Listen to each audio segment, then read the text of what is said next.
I'm Angel Sanchez. I'm an alcoholic. Amen. My sobriety date is October 8, 1998. Okay, and just to get a little business out of the way, I have a sponsor. My sponsor has a sponsor. I'll just stop there because he's pretty old already, so I don't know how far that will go. I do sponsor several individuals. Some are in the what I call the gated community. For those of you who don't know what the gated community is, give you a little footnote. It's prison. Okay, it's not a country club, high-end development is prison. And I'll use that throughout my talk, so I just want to make sure everybody's on the same page. Thanks for introducing me. I never heard a speaker getter. That's new. I mean, I never heard it that way, but hey, it works. It's not really Mebane. I like to say Mebane or Burlington where I'm from because every time I say Swepsonville or Hall River, nobody has no idea where that's from. So they do know where Burlington is or Mebane, so that's right about around the corner there. A little bit more business. I have a home group. My home group is the Hall Fields group, which is in Mebane, and we meet actually tonight at 6:30. And our format there is as follow. Whoever's chairing that meeting that day, what we do is AA-approved literature. So you may walk in on a big book, you may walk in on 12 and 12, Came to Believe, Living Sober, we pamphlets. I mean, we use it all, Grapevine. So it's pretty interesting. You never know really what you're going to get, but it's going to be AA-approved literature for sure. That's one thing. We like using all our literature we have available. It's there, we use it. So that's out of the way. Now, you're probably wondering, where is he really from? Because he ain't definitely from Mebane. He sounds kind of funny. He says strange, he has a twang in his voice. I always hear all this stuff. And let me tell you one thing. I think that all of you got some strange sounds. Not me.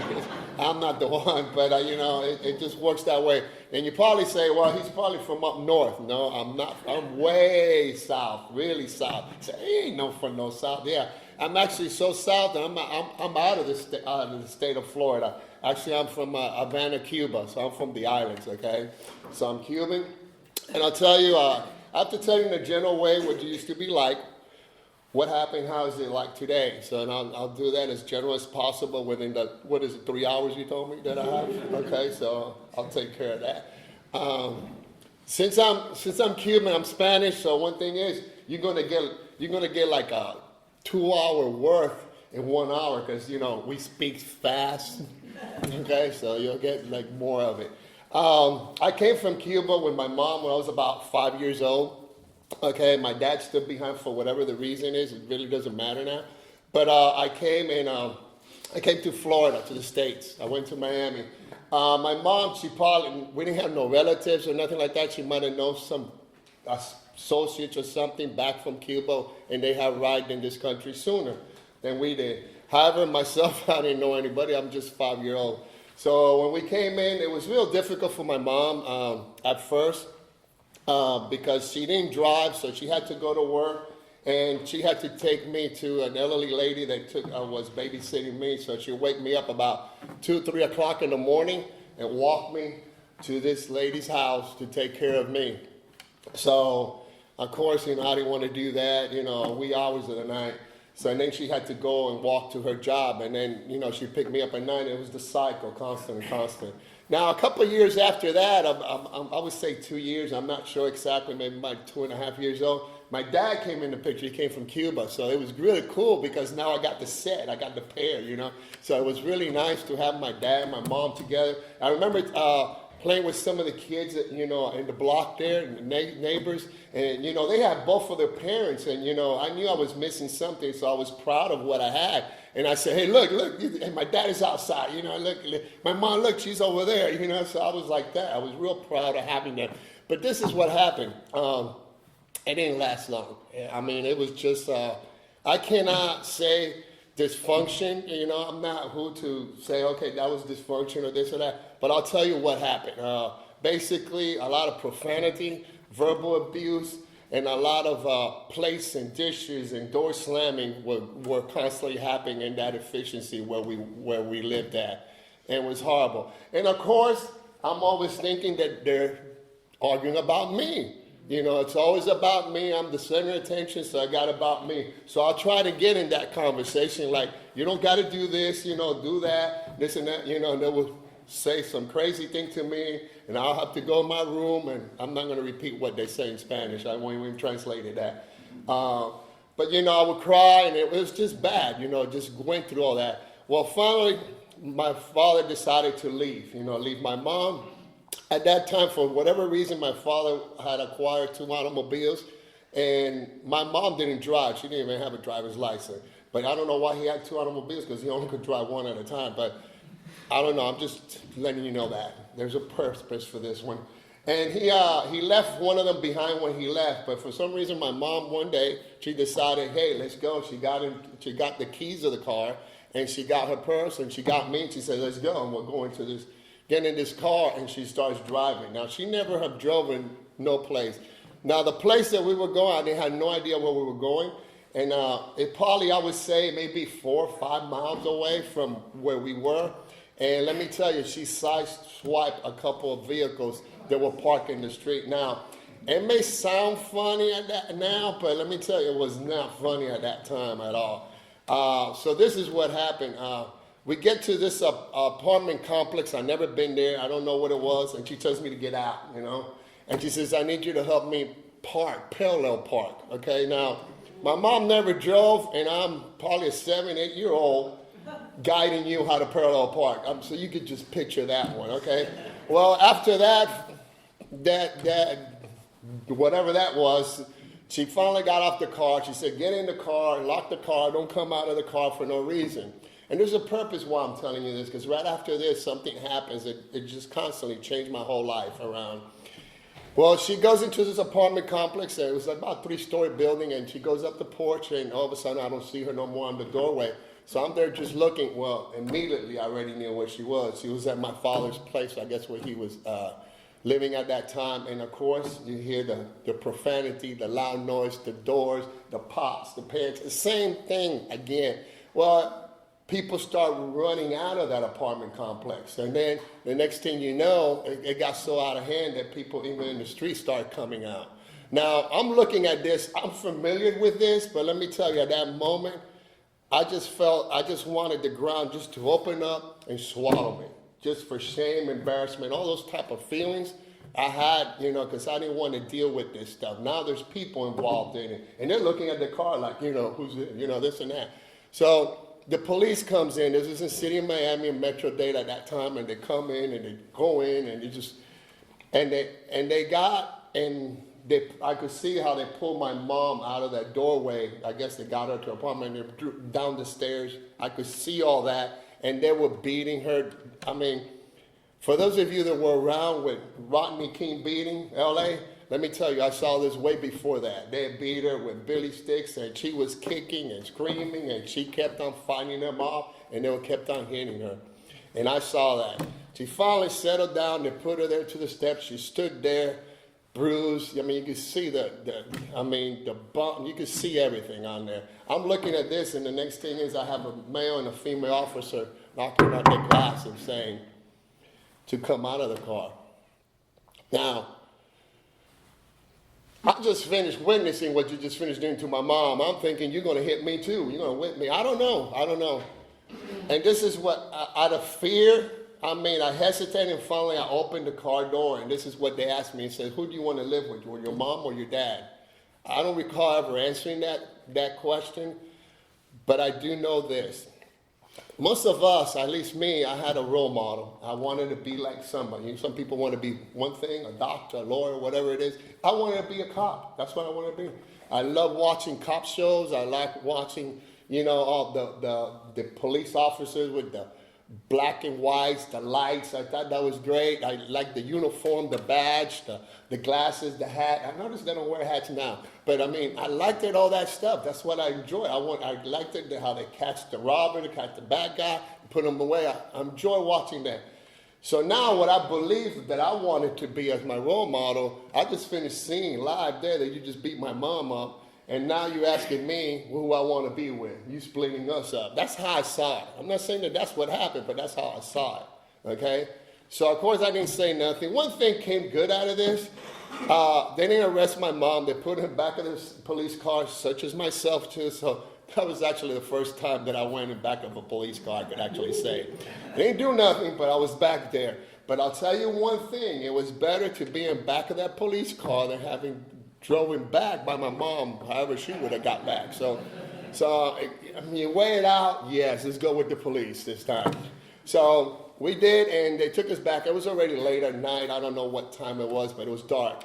And when we get back home, it wasn't not even 10 minutes, and she grabbed her purse again and grabbed me and let's go. And I said, well, at least there's no car out here, you know? So she walked. I'm thinking she's going to go back again, make another scene. I'm telling her, let's stop. And she won't talk. She won't say nothing. We wound up to like a couple blocks down the road from where we live, and there was a bus stop. And I'm thinking, oh, she's going to get the bus. But actually, the bus was going out different. We were on the wrong side if we were going to go to see my father. So she stopped. We sat down there. I asked her what is going on. This is all in Spanish, of course. I'm just translating for you, so you don't have to hear the Spanish part of it. So I get it, and I ask her. She won't answer anything to me. She doesn't answer nothing at all. And then she opens up her purse. Now, I cannot tell you exactly what it was, but she started consuming a whole bunch of pills, medication. I don't know what it was. It wasn't one or two. We're talking bottles of this stuff. She was consuming that. And of course I started crying, don't leave me, this and that. I knew what she was trying to do. However, it was not successful, and I'm glad it didn't work out that way. Gets a little bit, I'll just jump a little bit more, maybe a couple of days or the following week, and I remember she takes me to McDonald's, and she says, sit in the booth there, I'm going to get something, I don't know, a Happy Meal, whatever it is. And she comes back, and this time she starts doing the same thing. She starts consuming all these pills or whatever it is. And then this time, actually, I just looked at her. I didn't cry, didn't say nothing to her. I'll tell you what went through my mind that day. I still know it today. I just want you to die and just go and just leave me alone. My father left me. You want to leave me. You don't want nothing with me. And I definitely cannot rely on the law. For that day moment, I could tell you honestly that I didn't care for no mankind.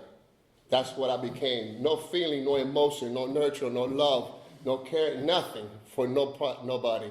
I pretty much, my mom, she was not successful again the second time, and I still lived with her, and we still did the whole routine thing, but I pretty much lived in the streets of Miami. That's how I grew up, and all the people that I dealt with were way much older than me. So that's what I was introduced to. You could just put whatever you want to put on it there. Involved in all sorts of stuff. Fast forward, now we go to my drinking. I believe I started drinking, and I can't pinpoint it, I would say age 13 or 14. And like I said, all my friends were associated at that time were much older than me. And of course, I could honestly tell you that the reason I started drinking at that time, looking back, it was peer pressure. You know, they call your name, say something like this, and you're okay, fine. So I finally drank, you know. Well, I told you my last name, Sanchez. Well, that S, all of a sudden, as soon as I drink, I'm not going to tell you it tasted good. A Yoo-hoo, a cookout milkshake, that tastes good. But beer did not taste good. But guess what? When it went in me, boom, the S for Superman came out. And let me tell you, you couldn't tell me anything. I was almighty. You couldn't tell me nothing. I normally played all type of sports. I played basketball, football, soccer, everything. Spanish football, okay? Even American football. I played all type of sport, volleyball, everything. The only thing we didn't play down there, man, was hockey. Okay, that came after. All right? You could understand the ice thing. We just don't have that up down there. But I played all that, and let me tell you, I could dance. I was the best dancer. And ladies, I was Casanova. I'm sorry. I was the thing. I was almighty. I was the thing, ladies. That's it. And on my own mind, okay? Let's just be real. My own mind, all this stuff. I believe I played better. I did better. I was the thing. You know, that was in my own mind. Now, alcohol started like this. I drank probably maybe once a month on the weekend one time, and I just got blasted. You know, I just loved the feeling of it. You know, just felt like that. And as things progressed, then it was every weekend. Okay, that's what started happening. It started progressing. I can't say if it was slow or fast, but it progressed. I could see that. I remember my mom, my dad, they got divorced and all that. I could go back to fourth grade. I'll just say that event there about school. In elementary, I remember I did pretty well academic. I mean, back then, I don't recall they had honor classes or nothing like that. I'm not saying that I'm a genius by no means, okay? Please do not take this. But I remember my academically, I was an A student. I was an A student. I rarely had a B. I don't ever recall ever having a C while I was in school. But guess what? My conduct, straight F's. Now back then, I don't know what type of report card or system they have now, but back then, if you laugh, you probably remember this. I got that F and changed it to an A, and it looked perfect. And guess what? That's the same report card that my mom got. My mom then, when my dad saw my dad, he saw that too. Well, good, A1A. He was a great student, straight down. Well, one day, they can't do this nowadays, but they did back then, and maybe they've done it here, I don't know. But for some reason, I said some profound curse word in the classroom in the fourth grade, and the teacher had this thing that if you say some profound curse word, that she will wash your mouth with soap. But let's just say this, it just didn't go very well for her, okay? I didn't get my mouth washed with soap, let's just say that, okay?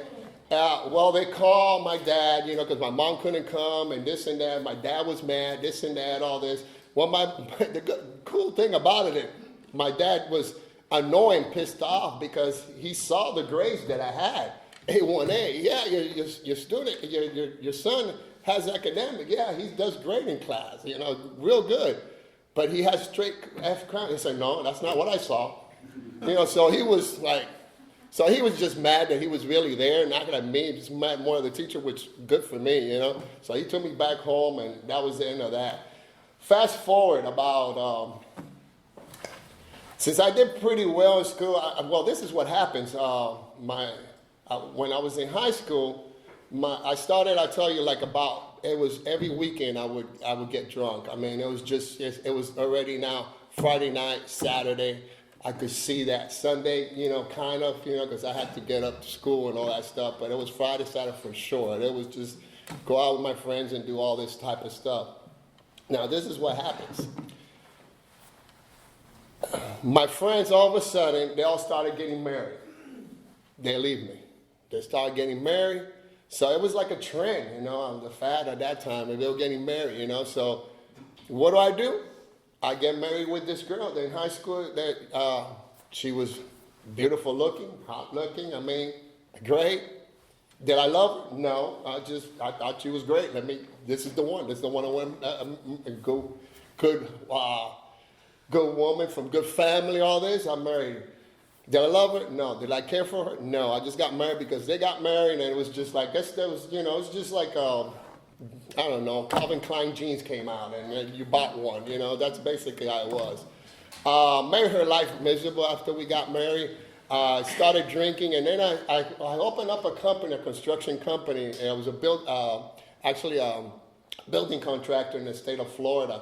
And I also work with engineers, and I cater for pretty wealthy people that I did a lot of work for down in the islands, and make decent money. However, let me go back a bit. I told you I did pretty well in school, so at least academically. So I decided to go. If anybody ever been down Florida, they have Miami-Dade, North Miami-Dade campus, South Campus Miami-Dade, and Central Miami-Dade Community College, like North, South, and Central.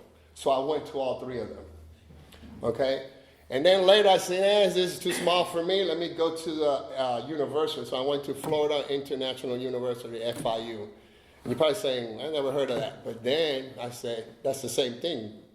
It wasn't big enough, so I went to the University of Miami, the U. Don't hate me because of you. I know you might be fans from the state, and it's fine. Don't hate me for it. Now, I went to all those universities and those things, but I'm not bragging about that I went to a lot of school and that I got all this education. By no means. That's completely the opposite. I went there, but I never registered or stepped in any of those classes. I conducted illegal activities in those places. That's all I did.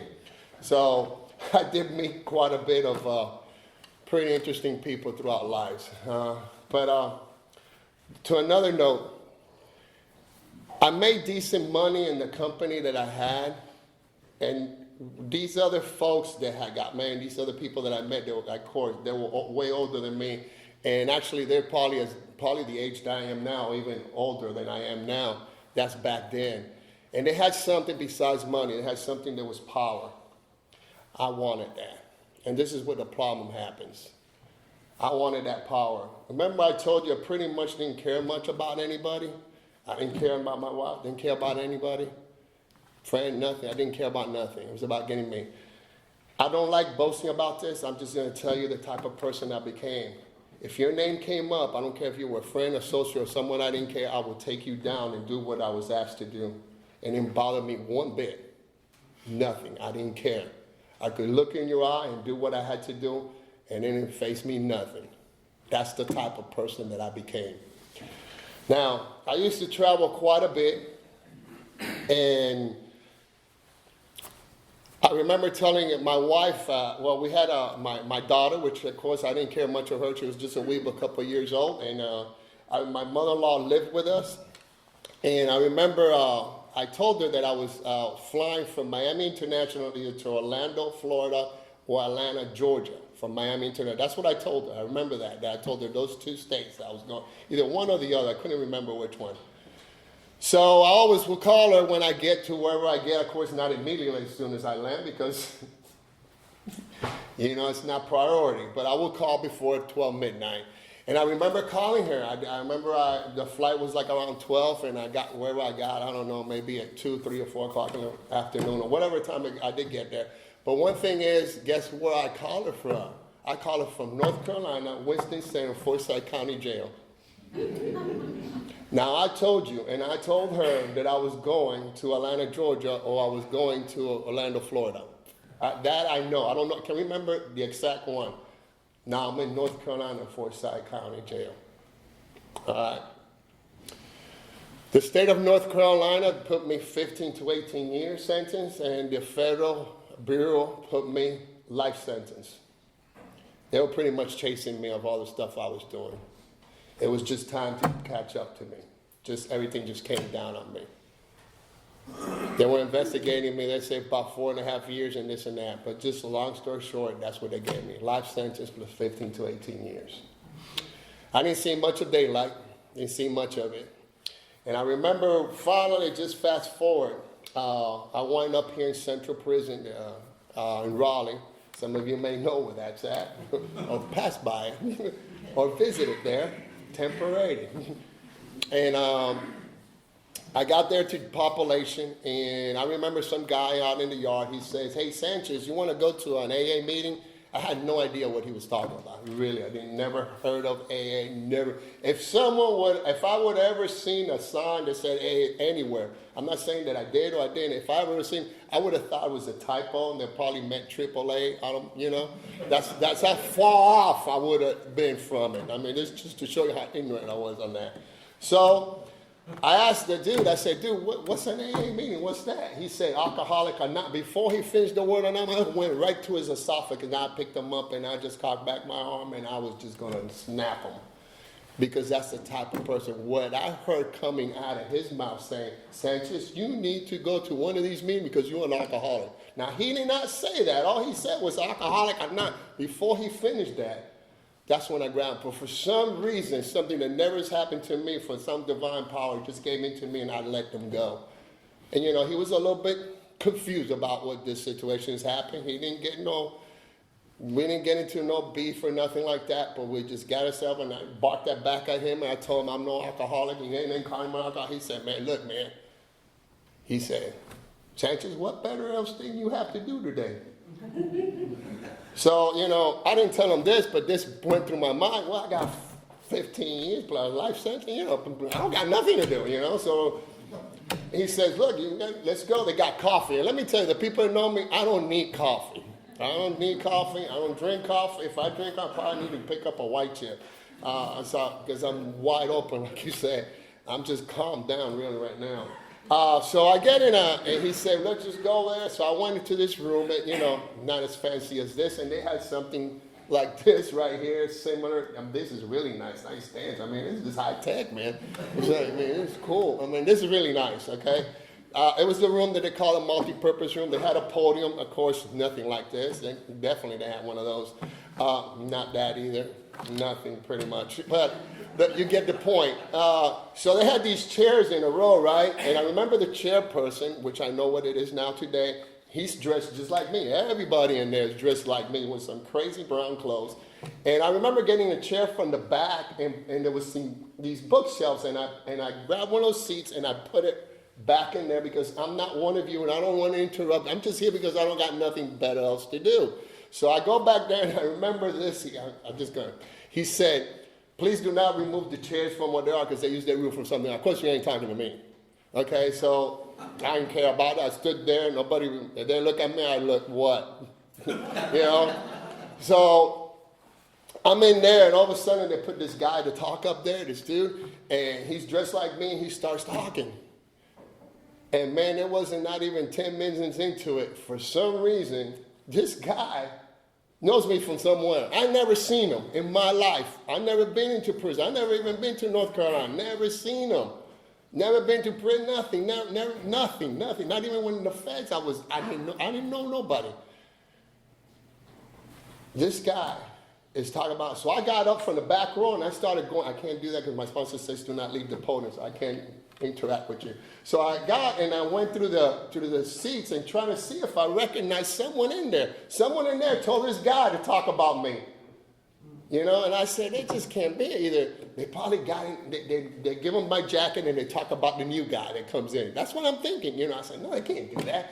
And then the other thing is, well, they probably saw me in the news or the paper years ago and they remember me and let's talk about him, But it was just, man, I was back there, I was huffing there, I was mad. And I said, well, if he's going to talk about me, he better dot the I's and cross the T's, because when we get out of here, if he got something wrong, me and him are going to have a problem, okay?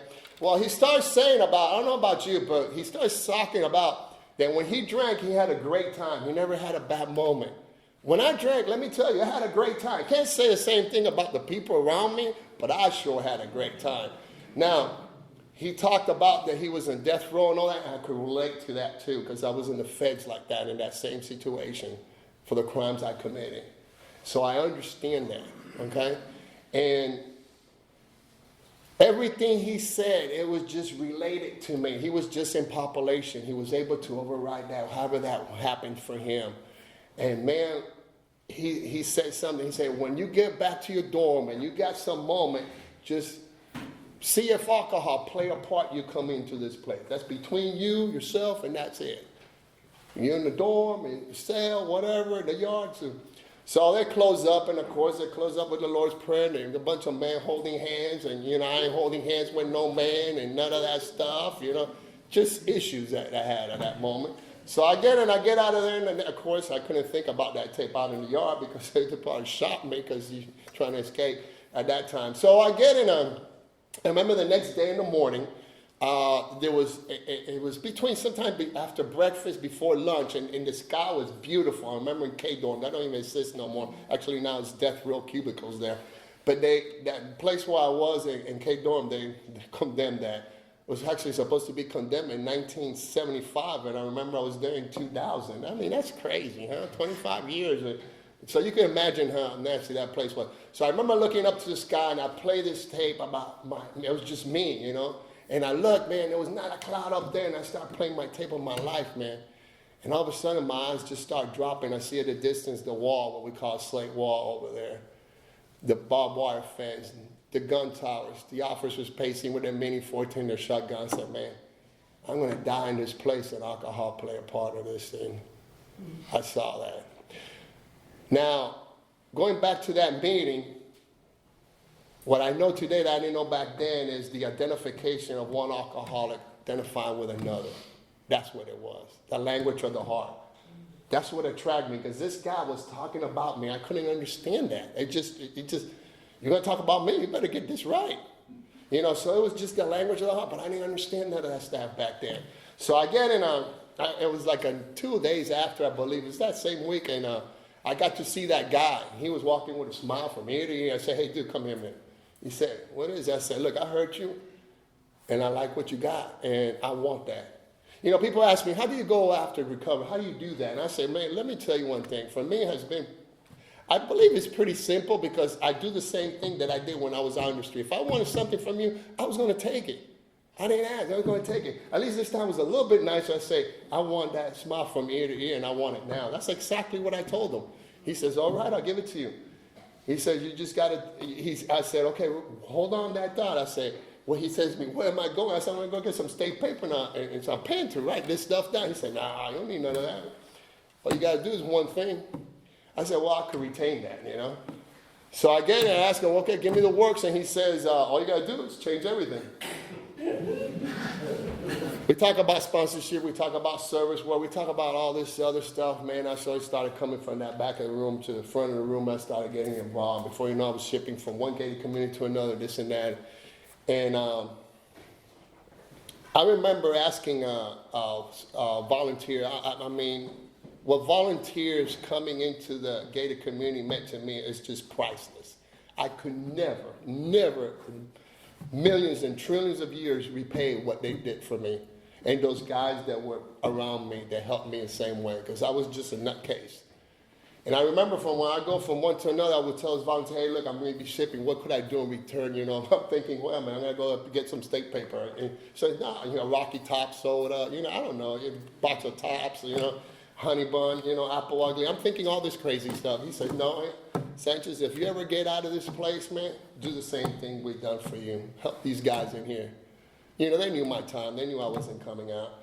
But this is what I believe, man. I believe in the karmistic way of life. What that means to me, y'all have your own whatever power it is, and that's fine. Mine is karma.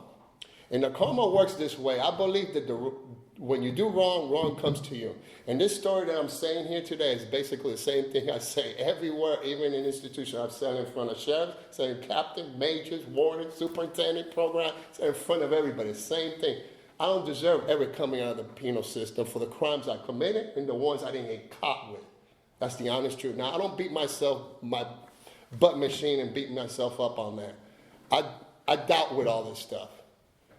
I got a sponsor that helps me with all that stuff. But I do believe that karma works this way too, that when you do the right thing happens to you. But right before that, I'm going to tell you this.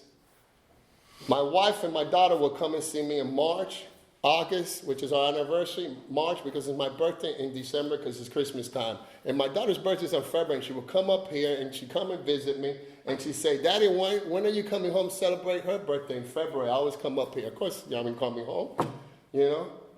My wife says, when are we going to celebrate this, you know? We could hug, this and that. We don't got to be in these 4 chairs, and we can't do nothing else, this and that.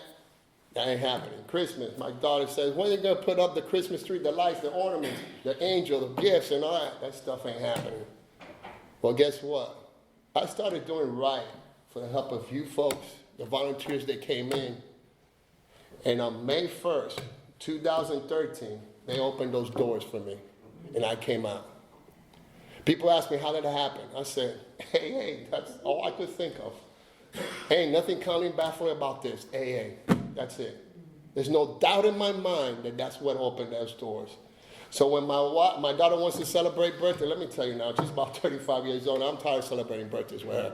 I told her, look, just go. Just go. No, I'm just here. Get money, just go. Go on a trip with your girlfriends or something, you know. So, but it's been great.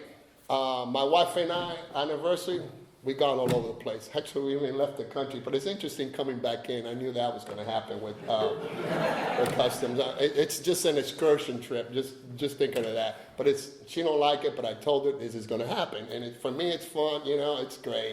So I get in Christmas, she said, when we're going to do the Christmas tree. Well, guess what? We do a tradition. We go up to Lower Springs.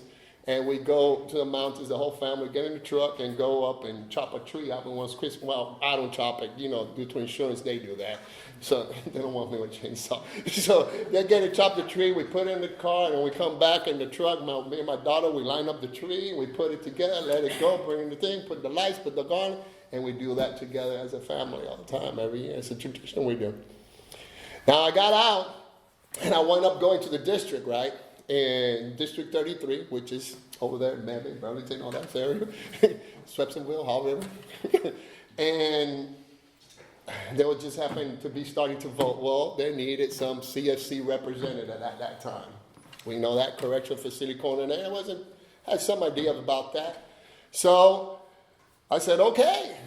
And they said, I'll do this. I mean, y'all voted me in. I don't know. I guess the new guy just walked in, he just came out of prison. He got to know something. Yeah, I know about prison a lot.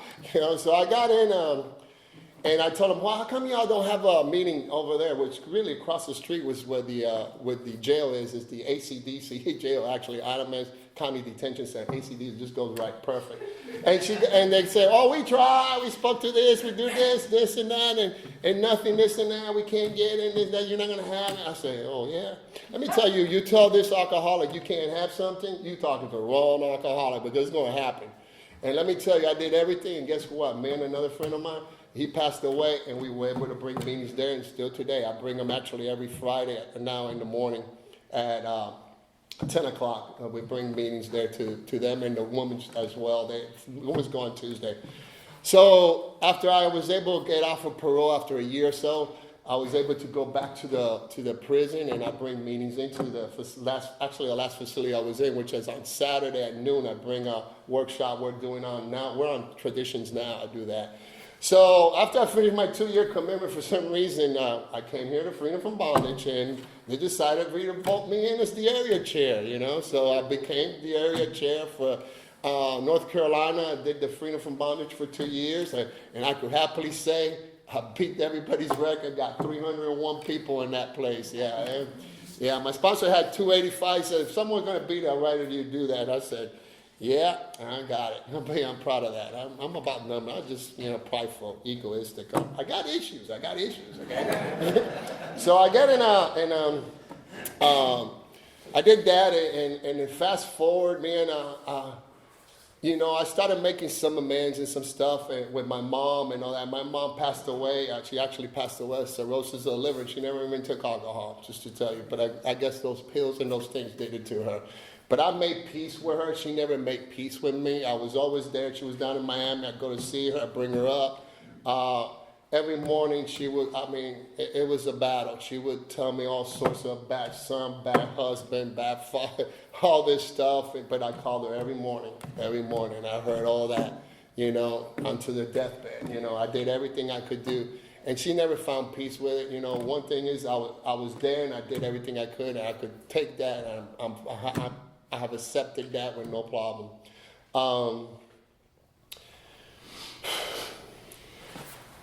I got involved in a lot of service, man. I do a lot of correctional work. It's just a whole bunch of stuff. And then when we had that void, when that bug came in, and when that came in, it was a big void because I couldn't go see my homies at the prison. My wife thinks I'm really way out there. Because she noticed one thing, she loves shopping. I hate shopping. Maybe some people could agree with me on that one. And let me tell you, I would say, no, we ain't going. And as soon as I come back from the prison, I say, okay, what mall you want to go to? She knew that for some reason that prison and jail does something to me that nothing does. That doesn't matter. It just puts me right in place. And sometimes I think I'm going a little bit out of whack in the house. She said, isn't there like a prison or jail you could go to now? I think that's what she's trying to hit on me.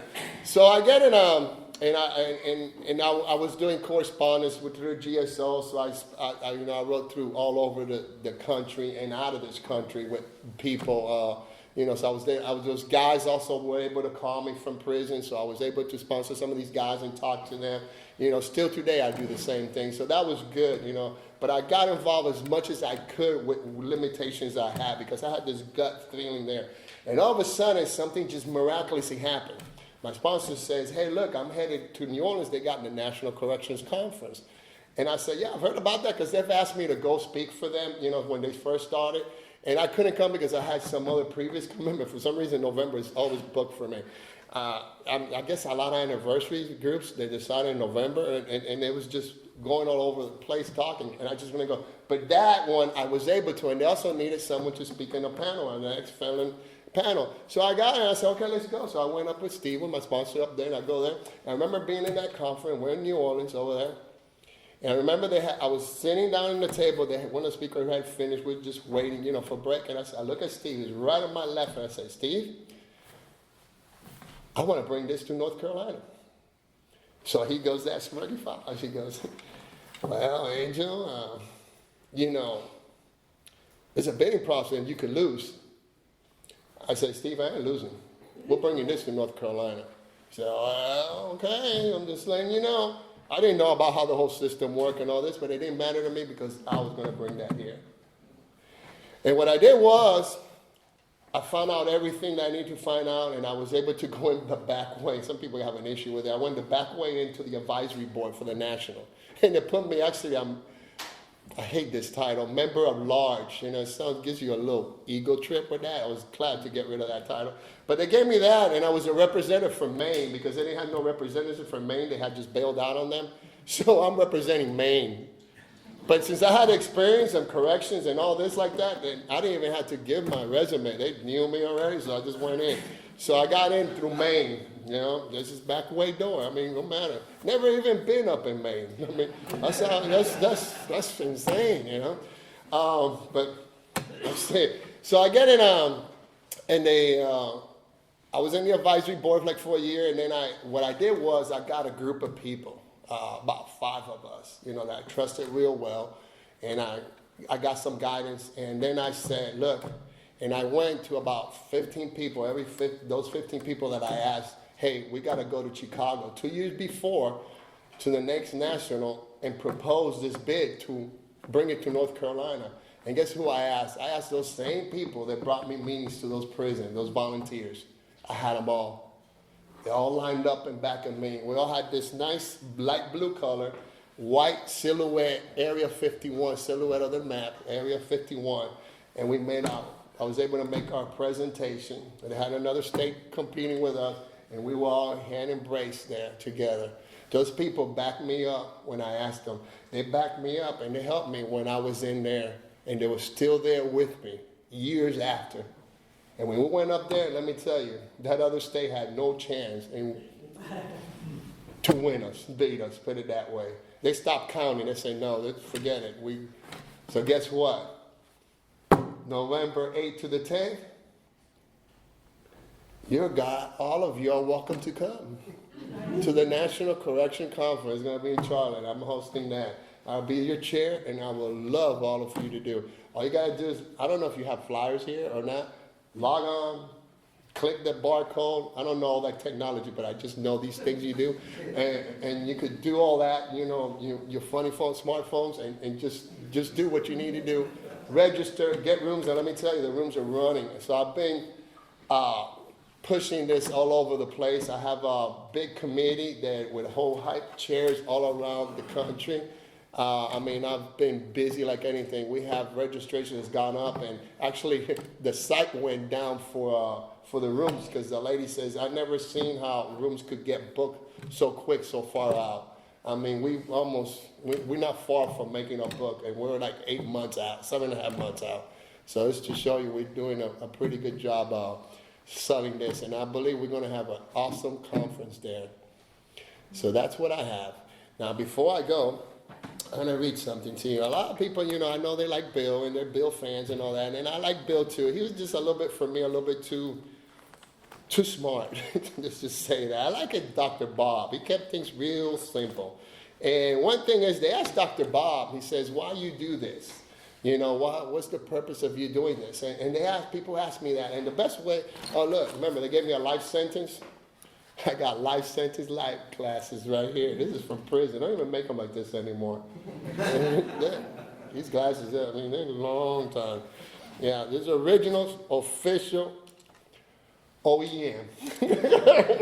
All right, so here we have, in the doctor's nightmare, they ask him the same thing, and when they ask me that, is that my wife thinks I'm the cheapest person there is, because she says, you got money, buy yourself some decent. I say, I like these. One time my arm broke of this thing, and let me tell you, I went everywhere trying to find it. I went to all the name brands to try to get, and they couldn't. I said, we're making nothing. I don't want Guess what? I said, let me just take this to prison. So I went to prison literally, this happened. I went to, and my wife said, get yourself another pair of glasses, this and that. So I went to the prison, to the OCC I went to, and I told the guys when they're in there, man, I need to get an arm for this thing, you know. He said, I'll be right back. 2 of them left and came back in 5 minutes. They had me an arm, then later I put it on at the house. The other thing is, this is actually not the original one, but it's just like it. This is the one like it. And I always have a pen and a highlighter when I'm using my book. And the pen broke, so I had this bunch of ink on it, right?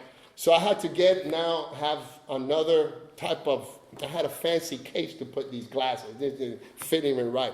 So it's a nice case. So I go to the prison, the same thing. I said, look, I need one of these old school. I said, look, this is it. If anybody could change and get one, man, the whole room left of AA. All left. They came back with all sorts, so I just picked the right one. It was this one. I mean, it's just crazy. So if you want to find something that you can't find, there it is. Okay? Hey, look, and I didn't have to pay for nothing, man. It was cool. I mean, you go to an obstetrician, they ain't no telling what they want to charge. Need insurance and all that. Well, Dr. Bob, they asked him, and he says a sense of duty. That's tradition 5, man, is to carry the message, okay? This number 2, he says, is my pleasure. I receive so much in return when I do this, man. I don't know if any of you are going to stay sober or anybody even care what I finish saying today, but guess what? I'm sober right now. I don't even think about drinking, okay? Now, I think about all the crazy stuff, but not drinking. 3, because in doing so, I'm paying back the debt to the man who took time to pass that on to me. And, man, those volunteers, that was the best thing ever happened to me. And those people in there. That's why I'm in correction. I continue to do that. And 4, I don't know how you feel about insurance. I know they're high, but guess what? Got a little side pole right here. Because every time I do so, I take out a little bit more insurance for myself against a possible slip. And guess what? I don't even have to pay insurance. Just do what it says here. Now, this thing here, I wrote this. I forget what year I wrote this, but it was in there. And I was able to read this with, now it's so, I don't know, I think the letters shrink, so now I got to use my glasses to read this. But you got to understand that this is when I was in there, okay? And I wrote this.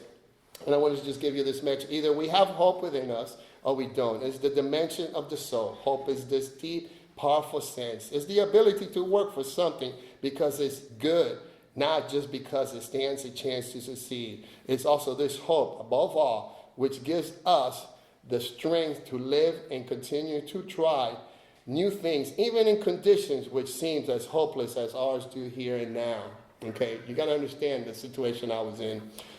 I therefore hope you find a positive passion in your lives that gives you meaning to you as it has given meaning to me.